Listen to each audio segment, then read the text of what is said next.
Hello friends, you are most welcome in the KK competition classes.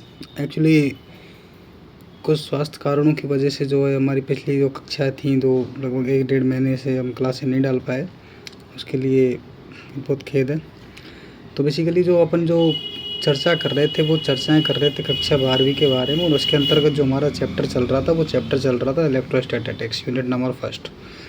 तो उसमें जो है हम फोर्स के बारे में जो है डिस्कशन कर चुके थे, इलेक्ट्रिक फील्ड के बारे में डिस्कशन कर चुके थे, साथ ही साथ में डाइपोल मूवमेंट के बारे में डिस्कशन कर चुके थे, और डाइपोल मूवमेंट के कारण जो टॉर्क होता है उसके बारे में अपन डिस्कशन कर चुके थे। और उससे रिलेटेड अपन ने जो है बहुत सारे क्वेश्चन भी देखे, और दो तीन क्वेश्चन देखे। बेसिकली कूलॉम लॉ हमने पढ़ लिया था। तो अपना जो नेक्स्ट टॉपिक है वो बेसिकली वो ये है कि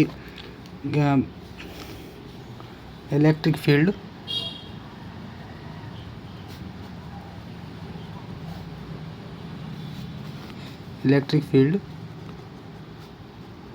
ड्यू टू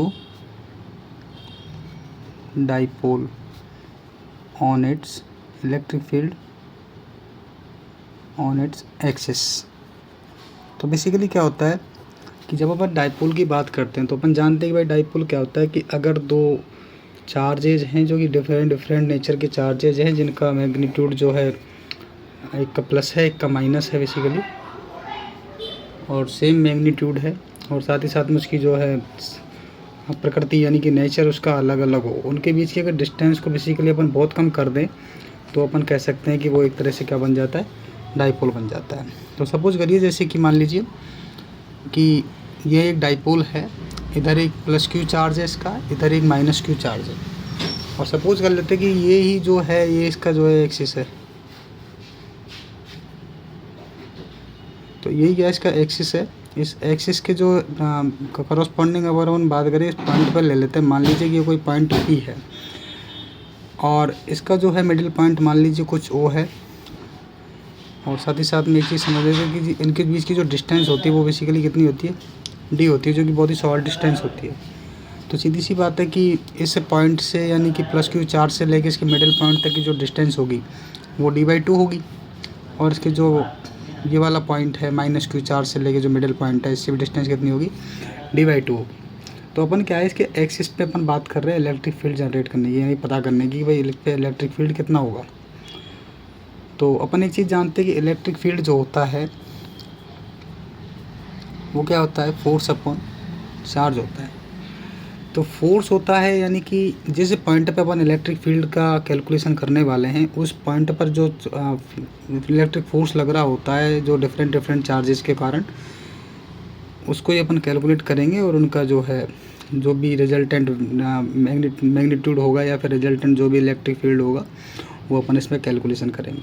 तो सबसे पहले एक चीज़ समझिए कि मान लीजिए जैसे कि ये दो चार्जेज हैं प्लस क्यू माइनस क्यू, इनके बीच की डिस्टेंस डी है, यानी कि एक फिर क्या है, डाइपोल है, और इसी के एक्सिस पे कुछ आगे चल के इसके मिडिल पॉइंट से आर डिस्टेंस पर, इसके मिडिल पॉइंट से मान लीजिए कुछ आर डिस्टेंस पे कोई एक पॉइंट है पी, जहाँ हम क्या करेंगे इलेक्ट्रिक फील्ड का जो है पता करेंगे कि इलेक्ट्रिक फील्ड कितना रहने वाला है। देन अब एक चीज़ समझिए कि यहाँ पे अगर अपन इलेक्ट्रिक फील्ड का पता कर रहे हैं तो इलेक्ट्रिक फील्ड का पता करने के लिए क्या करना पड़ेगा कि यहाँ पे कोई ऐसा कोई कुछ ना कुछ चार्ज होना चाहिए जिसके कारण यहाँ पे इलेक्ट्रिक फील्ड जनरेट होता है, क्योंकि अपन जानते हैं कि इलेक्ट्रिक फील्ड किसके कारण जनरेट होता है, एक पॉइंट चार्ज के कारण जनरेट होता है। तो यहाँ पे कोई ना कोई एक पॉइंट चार्ज होना बहुत ज़रूरी है। जब यहाँ पे कोई पॉइंट चार्ज होगा तो अपन दोनों चार्जेस के कारण जो इलेक्ट्रिक फोर्स निकालेंगे, और इलेक्ट्रिक फोर्स निकाल के साथ ही साथ में उसका जो है रिजल्टेंट ले लेंगे, और आगे करके क्या कर देंगे उसकी इलेक्ट्रिक फील्ड अपन को पता चल जाएगा। तो सपोज कर लीजिए कि यहाँ पे मान लीजिए कोई यूनिट चार्ज है जो कि पॉजिटिव है, पॉजिटिव यूनिट चार्ज है इस पॉइंट पी पे। अपन को ये पता ही है कि इसके बीच की जो डिस्टेंस है, जिसका जो मिडिल पॉइंट है यहाँ से लेके जो पॉइंट पी है, यानी कि जिस पॉइंट पर हमें इलेक्ट्रिक फील्ड फाइंड करना है, उस इलेक्ट्रिक फील्ड की जो डिस्टेंस है वो मान लीजिए कि आर है ना।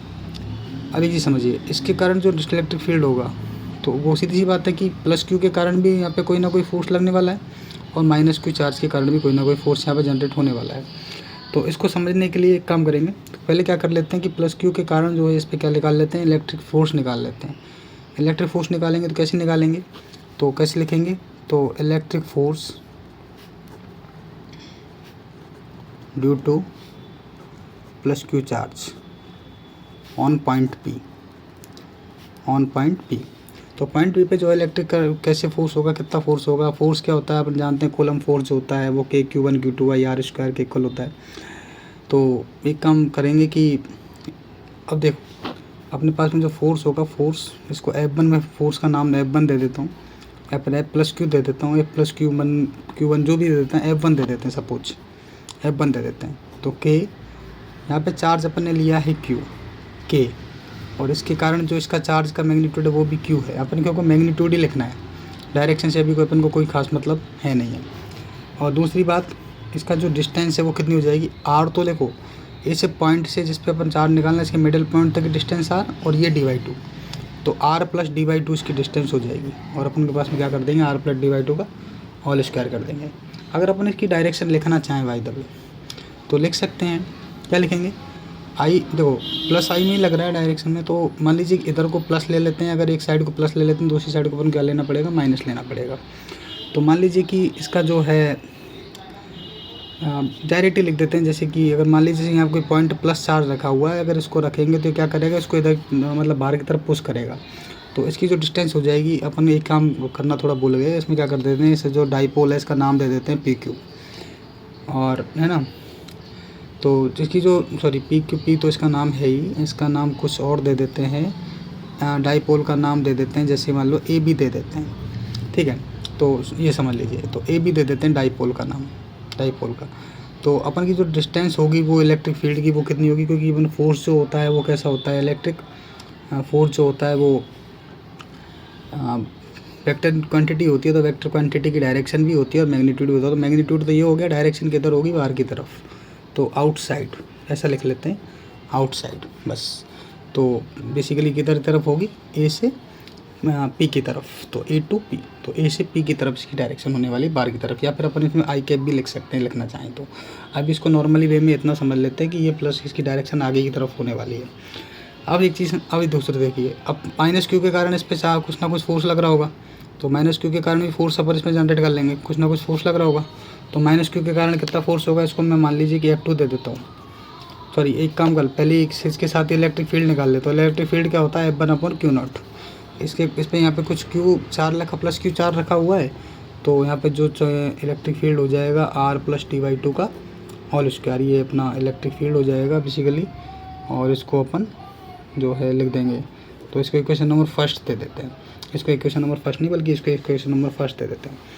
अब साथ ही साथ में माइनस क्यू के कारण चार्ज निकाल लेते हैं, वही फोर्स निकाल लेते हैं। तो माइनस क्यू के कारण जो फोर्स होगा वो मान लीजिए, तो force on point P due to minus Q charge. तो माइनस क्यू चार्ज के कारण इसमें फोर्स निकालेंगे, तो माइनस क्यू चार्ज के कारण इसमें जो फोर्स जनरेट होने वाला है वो कितना होगा, वही मैग्नीट्यूड सेम रहेगा, Q बाई, अब देखो इसकी डिस्टेंस कितनी हो जाएगी, ये R से लेके ये D/2 इसमें घट जाएगा, तो ये डिस्टेंस बचने वाली है ना। तो R माइनस D/2, तो R माइनस D/2 का होल स्क्वायर, ये डिस्टेंस रहने वाली है। और इसकी जो डायरेक्शन होगी वो कहाँ होगी, अब इसमें एक देखो ये चार्ज क्या था, पॉजिटिव यूनिट चार्ज था, तो पॉजिटिव यूनिट चार्ज था, तो ये पॉजिटिव यूनिट चार्ज दोनों की इसका करेंगे, रिपेल करेंगे या फिर अट्रैक्ट करेंगे, तो अट्रैक्ट करेंगे तो इंटरनली हो जाएगी इसकी डायरेक्शन, मतलब इसकी जो डायरेक्शन हो जाएगी वो कैसी हो जाएगी, इंटरनली, यानी कि मतलब हो जाएगी P से लेके B की तरफ, या फिर P से लेके A की तरफ, बेसिकली अंदर की तरफ इसकी डायरेक्शन हो जाने वाली है। फिर अपन उसको लिख सकते हैं पर माइनस आई कैप, इस तरह से भी अपन इसको लिख सकते हैं। अब क्या करते हैं, इलेक्ट्रिक फील्ड निकाल लेते हैं सेम इसी जगह पे। तो E2 इलेक्ट्रिक फील्ड कितना हो जाएगा, K, वही Q से भाग करना पड़ेगा, क्योंकि इलेक्ट्रिक फील्ड क्या होता है, F/Q0, क्योंकि इलेक्ट्रिक फील्ड जो होता है F/Q0 होता है। तो Q1 मतलब Q बाई Q से Q कट जाएगा, तो बेसिकली इसको डायरेक्ट लिख देता हूँ मैं, R माइनस D/2, और डायरेक्शन सेम रहेगी, और डायरेक्शन कैसी हो जाएगी, इंटरनल डायरेक्शन हो जाएगी। अब एक चीज़ देखिए कि डायरेक्शन जब दोनों की एक साइड में होती है तो क्या कर देते हैं अपन, नेट इलेक्ट्रिक फील्ड निकालने के लिए उसकी जो रिजल्टेंट होते हैं उनको जोड़ देते हैं, और अगर डायरेक्शन अलग अलग होती है तो क्या कर देते हैं, घटा देते हैं। ठीक है, ये बात समझ में आ रही है। तो देखिए क्या कर देते हैं, तो अगर सेम डायरेक्शन थी, देखो ये बहुत इम्पोर्टेंट है कि सेम डायरेक्शन होती है तो एडिशन हो जाएगा, ठीक है। और अगर डायरेक्शन जो है डिफरेंट है, यानी कि अपोजिट है, अगर अपोजिट डायरेक्शंस हैं तो क्या हो जाएगा, सब्सट्रैक्शन हो जाएगा, यानी कि दोनों को एक दूसरे में से घटा देंगे। तो पहले वाले में से दूसरे को घटा देंगे, क्योंकि देखो इसकी तो जो डायरेक्शन है, इसकी जो डायरेक्शन है पहले वाले की वो बाहर की तरफ है, दूसरे वाले की डायरेक्शन अंदर की तरफ है। दोनों की डायरेक्शन डिफरेंट मतलब डायरेक्शंस में, दोनों की जो डायरेक्शन है फोर्स की, तो दोनों फोर्स की जब डायरेक्शन डिफरेंट डायरेक्शन में है तो अपन क्या कर देंगे, तो फर्स्ट में से सेकंड वाली इक्वेशन को क्या कर देते हैं, घटा देते हैं। तो कितने हो जाएगा, तो ई नेट यानी कि इलेक्ट्रिक फील्ड, जो नेट इलेक्ट्रिक फील्ड हो जाएगा वो हो जाएगा अपना K Q by R plus D by two का whole square minus K Q by R minus D by two का होल स्क्वायर, है ना। इसको थोड़ा सॉल्व करेंगे तो के क्यू तो अपन कॉमन आ जाएगा, और अगर अपन करें जैसे मान लीजिए इसको ले लेते हैं, बाहर ले लेते हैं, तो इसका जो हो जाएगा R square minus T square by 4 का होल स्क्वायर, ये इसका जो है एलसीएम हो जाएगा, और ऊपर बच जाएगा अपने पास कितना, आर स्क्वायर से, अब इसमें से इसको घटाएंगे तो आर स्क्वायर कट जाएगा, D square by 4 plus D square by 4 ये बचेगा। तो इसको एक बार लिख ही लेते हैं, आर माइनस टी बाई 2 का whole square minus R plus D by 2 का होल स्क्वायर। सपोज तो के क्यू तो न ई नेट, तो बेसिकली अपने जो अपन क्या निकाल रहे हैं यहाँ पे, नेट इलेक्ट्रिक फील्ड निकाल रहे हैं। तो बेसिकली वो कितना हो जाएगा, आर माइनस डी बाई 2, यानी कि इसका स्क्वायरिंग करेंगे पहले वाले का तो डी स्क्वायर बाई 4, दूसरे को लिखेंगे तो ये हो जाएगा कितना, 2r into D, 2r into D by 2, ये हो जाएगा, है ना, पहले वाले में। एक्चुअली दूसरे वाले में जो है बीच में माइनस का साइन है, तो ये आर स्क्वायर, और इधर में प्लस है तो ये भी माइनस हो जाएगा, तो ये हो जाएगा डी स्क्वायर बाई 4, और ये हो जाएगा माइनस की जगह माइनस है तो माइनस, या फिर प्लस है तो फिर प्लस,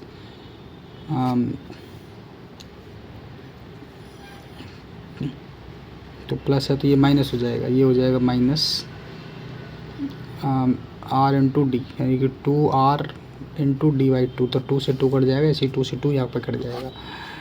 तो अपन इसको लिख सकते हैं, और नीचे है ये अपना r minus T by D square by 4 का होल स्क्वायर अपना चल ही रहा है। देन ये लिखेंगे अपन ऊपर करके, तो ये आर स्क्वायर से तो आर स्क्वायर कट गया, डी स्क्वायर बाई 4 से डी स्क्वायर बाई 4 कट गया, इधर रह गया अपने पास में ये प्लस है, तो ये भी प्लस हो जाएगा अंदर जाके, है ना, ये प्लस हो जाएगा। तो ये ई नेट निकल के आ रहा है, तो ये प्लस हो जाएगा। तो बेसिकली क्या करेंगे, 2r into D by 2 plus 2r into D by 2 divide by R square minus T square by 4 का होल स्क्वायर, ये कर देंगे। तो ई नेट निकालने के लिए इसको दोनों को जोड़ देंगे, तो ये हो जाएगा 2r इंटू डी, और के क्यू तो चल ही रहा है, के क्यू तो है ही अपने साथ, और R square minus T square by 4 ये तो अपने पास है ही, तो के क्यू को यहाँ भी रखना है ना। तो ये हो जाएगा टोटल। तो अपन एक चीज़ जानते हैं, क्यू इंटू डी क्या होता है, क्यू इंटू डी क्या होता है, क्यू इंटू डी जो होता है अपने पास में डाईपोल मोमेंट होता है, जो अपने पहले पढ़ चुके हैं। तो ई नेट निकालने के लिए हो जाएगा के, तो 2 आगे आ जाएगा, क्यू इंटू डी हो जाएगा कितना, पी वेक्टर, यानी कि पी हो जाएगा, है ना, क्यू इंटू ये पी वेक्टर हो जाएगा, यानी कि क्यू इंटू डी जो होता है पी होता है, यानी कि डाईपोल मोमेंट होता है। और नीचे हो जाएगा R square minus T square by 4 का होल स्क्वायर। अब एक चीज़ समझिए कि जो आर डिस्टेंस है, इसके कंपैरिजन में अगर अपन देखें कि जो डाईपोल के बीच की जो डिस्टेंस है इसके चार्जेस की, वो बहुत कम है, यानी कि जो आर है वो बड़ा है बहुत डी से। तो अपन इसमें डी स्क्वायर बाई 4 की वैल्यू को, तो डी स्क्वायर बाई 4 तो और भी कम हो जाएगा, तो आर स्क्वायर की वैल्यू जो है बहुत बहुत बहुत बड़ी हो जाएगी डी स्क्वायर बाई 4 से। तो डी स्क्वायर बाई 4 को क्या कर देते हैं, नेग्लिजिबल कर देते हैं थोड़ी देर के लिए, है ना। तो डी स्क्वायर बाई 4 को नेग्लिजिबल करने पर, on doing D square by 4 negligible, ये मतलब कंसीडर किया है, ये ऐसा होता नहीं है लेकिन ये कंसीडर किया हुआ है, क्योंकि कैलकुलेशन अपनी आसान हो जाए इस वजह से। तो यहाँ पे अपन डायरेक्ट लिखेंगे 2k P vector into R divide by R square का होल स्क्वायर, और इधर लिखेंगे ई नेट है पसंद में, ये लिखेंगे अपन E net. Then E net क्या लिखेंगे, 2k पी वेक्टर आर, एक आर से एक आर कट जाएगा तो नीचे रह जाएगा आर क्यूब। तो ई नेट हो जाएगा 2kp vector by R cube. यानी कि ये जो होता है किसी भी डाइपोल के कारण जो इलेक्ट्रिक फील्ड होता है किसी भी एक्सिस पे, वो ये होता है। यानी कि कितना होता है ई नेट, वो होता है 2kp vector by R cube. तो इक्वेशन नंबर, इसको थर्ड दे देते हैं, उसको फर्स्ट और सेकंड दिया था तो इसको थर्ड दे देते हैं। अब ये तो हो गया इसका टोटली मैग्नीट्यूड। अब मैग्नीट्यूड के साथ साथ भी अपन को क्या पता करनी होती है कि दिशा भी होती है, क्योंकि इसकी जो होती है इलेक्ट्रिक फील्ड की वो डायरेक्शन भी होती है, क्योंकि इलेक्ट्रिक फील्ड भी same to same such like the force होती है, जो कि एक तरह से वेक्टर क्वांटिटी होती है। और इलेक्ट्रिक फील्ड जो है वेक्टर क्वांटिटी होती है, तो सीधी सी बात है इसकी कोई डायरेक्शन भी होती होगी, और डायरेक्शन होती है तो उसके लिए अपन क्या कर देंगे, यहाँ पे कोई वो लगा देंगे। तो अपन इसको जो है ई वेक्टर को जो है वेक्टर बनाने के लिए अपन क्या कर देंगे 2kp vector by R cube. और वैसे तो ये वेक्टर ही है क्योंकि पी वेक्टर भी आ रहा है, और इसके साथ में अगर अपन इसको ज़्यादा वो करें तो थोड़ा सा आर कैप के साथ इसमें मल्टीप्लाई कर देंगे ताकि पता चले कि इसकी डायरेक्शन किधर है। और आर कैप जो यहाँ पे क्या करता है, डायरेक्शन को बताता है, यानी कि जो डायरेक्शन है वो किधर की तरफ है, इस चीज़ को यहाँ पे ये रिप्रेजेंट करता है। अब एक चीज़ समझिए, ये तो हो गया अपने डायरेक्शन और इलेक्ट्रिक फील्ड की जो है बेसिकली मैग्नीट्यूड के बारे में। अब दूसरी जो चीज़ है मैं जो इम्पोर्टेंट है वो ये है कि इसके जो क्वेश्चंस हैं वो कैसे आते हैं, ये चीज़ समझने वाली है। ठीक है, तो एक क्वेश्चन ले लेते हैं। सपोज जैसे कि मान लीजिए दो चार्जेज हैं, एक प्लस क्यू 5 कूलम का है और एक माइनस 5 कूलम का है। एक क्वेश्चन ले लेते हैं, जैसे कि एक प्लस 5 कूलम का है एक चार्ज, एक माइनस 5 कूलम का है।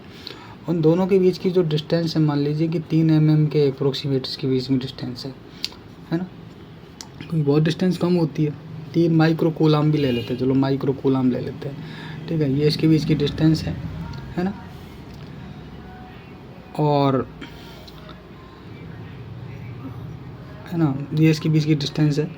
तो इसका जो सेंटर है उससे अगर अपन 5 सेंटीमीटर दूरी पे क्या करना चाहें, इलेक्ट्रिक फील्ड पता करना चाहें किसी डाइपोल से, तो ये पता कर सकते हैं कि इसके बीच में मतलब कितनी दूरी पे, 5 सेंटीमीटर की दूरी पे, सॉरी 5 तो नहीं, 10 सेंटीमीटर की डिस्टेंस पे 10 माइक्रोमीटर की जगह ऐसा कर लेते हैं, 10 ऐसा कर लेते हैं, इसको 3 मीटर कर देते हैं और 10 इसको सेंटीमीटर कर देते हैं। और 10 सेंटीमीटर डिस्टेंस पे हमें क्या करना है, इलेक्ट्रिक फील्ड अगर पता करना हो मान लो, तो अपन को एक चीज़ बताइए कि मान लीजिए जैसे कि एक 5 कूलम का चार्ज है, तो ये एक +5 होगा, एक -5 होगा, ये डाइपोल बन गया है ना। और इसके बाद में जो है 10 सेंटीमीटर पे हमें इलेक्ट्रिक फील्ड जनरेट करना है, पता करना है कि कितना इलेक्ट्रिक फील्ड होने वाला है, कितना इलेक्ट्रिक फील्ड नहीं होने वाला है। और इनके बीच की जो डिस्टेंस है दोनों चार्जेस के बीच की, वो हमें दे रखी है 3 सेंटीमीटर। 3 सेंटीमीटर डिस्टेंस है मान लीजिए दोनों के बीच की, है ना। सेंटीमीटर तो ज़्यादा हो जाएगा थोड़ा, चलो सेंटीमीटर ले लेते हैं, कोई बात नहीं, है ना। इसके बीच की जो डिस्टेंस है, अब हमें क्या करना है कि इस पॉइंट पे, जिस पॉइंट पे 10 मीटर दूरी पे इस पर क्या करना है, इलेक्ट्रिक फील्ड का पता करना हो तो वो कैसे निकालेंगे। तो ये क्या है, इसका एक्सिस है, ये क्या है इसका। तो सॉल्यूशन के लिए क्या करेंगे, ये इसका क्या है, एक्सिस ही तो है, जो 10 सेंटीमीटर पे अगर इसको आगे बढ़ाएं बाई द वे, तो इसके एक्सिस पे ही जाके सेंटर पे ही, एक्सिस पे ही जाके इलेक्ट्रिक फील्ड जनरेट होने वाला है। और एक्सिस पे जब इलेक्ट्रिक फील्ड जनरेट होने वाला है तो वो कितना होता है 2kp vector by R cube. तो सीधा सीधा अपन वैल्यू डाल देंगे। अपन एक जानते हैं कि k जो होता है वो कूलम कांस्टेंट होता है, जिसकी वैल्यू जो होती है 1/4 पाई एप्सिलॉन नॉट के इक्वल होती है।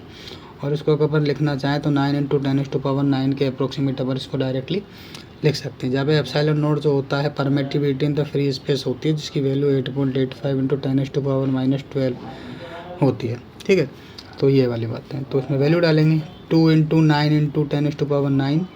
पी वेक्टर कितना आता है, Q × D, तो 5 × 3, 5 × 3 कितना होता है, 5 या 15, 5 या 15 इंटू 10⁻−2, क्योंकि इसको मीटर में चेंज करना होगा, डिस्टेंस को जो है अपन ऐसा ही मात्रक में चेंज करते हैं। और आर क्यूब, आर कितना दे रखा है, 10 सेंटीमीटर दे रखा है, यानी 10⁻−1 दे रखा है ना, 10⁻−1 दे रखा है। और इसका क्या करवा रहा है, स्क्वायर करवा रहा है, क्यूब करवा रहा है सॉरी, तो 10⁻3 हो जाएगा ये। इसको ऊपर ले जाएंगे, इसको सॉल्यूशन करेंगे थोड़ा सा। तो सॉल्यूशन करने के बाद जो अपने पास में पता होगा वो ये होगा कि 9 × 2 18 हो जाएगा, इंटू 10⁻9 हो जाएगा। और जो है ये 5 हो जाएगा, 5 × 18 18 × 5 90 हो जाएगा, टोटल 90 कर देंगे। 9 और इसको लिखेंगे -2, यानी कि ये हो जाएगा -2, ये +7 डायरेक्टली, है ना, इंटू 10⁻², है ना। तो नीचे कितना हो जाएगा -3, 10⁻3। ऊपर जाएगा तो प्लस हो जाएगा, जब +1 हो जाएगा तो इसको अपन डायरेक्ट लिख सकते हैं। तो इसका जो आंसर होगा 9, यानी कि इंटू 10⁻11। और इलेक्ट्रिक फील्ड की जो यूनिट होती है वो कितनी होती है, न्यूटन प्रति कूलाम, यानी कि ये इस पे ऊपर जो है इलेक्ट्रिक फील्ड जनरेट होने वाला है। तो बेसिकली इस तरह से जो है अपन किसी भी डाईपोल के कारण जो है इलेक्ट्रिक फील्ड अगर किसी एक्सिस पे निकालना होता है तो इस तरह से अपन इसको जो है कैलकुलेशन करते हैं। और इसी तरह की जो वीडियो है, इसी तरह की कंसेप्ट है, वो सीखने के लिए हमारे चैनल के कंप्लीशन क्लासेस को आप फॉलो करें, लाइक करें वीडियो को। तो मिलते हैं अगली नेक्स्ट वीडियो में, तब तक के लिए धन्यवाद, बहुत बहुत शुक्रिया।